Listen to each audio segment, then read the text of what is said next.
एक पाकिस्तानी फ्रांस में एक हाईवे पर गाड़ी चला रहा होता है। गाड़ी चलाते चलाते जिस मोड़ से उसने मुड़ना होता है वो उसे छूट जाता है। अगला मोड़ 20 मील बाद आना होता है। तो वो पाकिस्तानी अपने स्टाइल में गाड़ी रोककर रिवर्स गियर में तेजी से चलाना शुरू कर देता है। पीछे से आने वाला ट्रक जोर से टकरा जाता है। ट्रैफिक पुलिस वाला आता है, पहले फ्रंट ट्रक ड्राइवर से बात करता है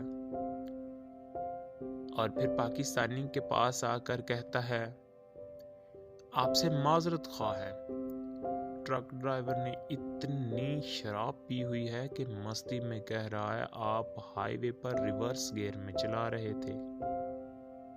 आप बेफिक्र रहिए, हम उसको अभी जेल भिजवाते हैं।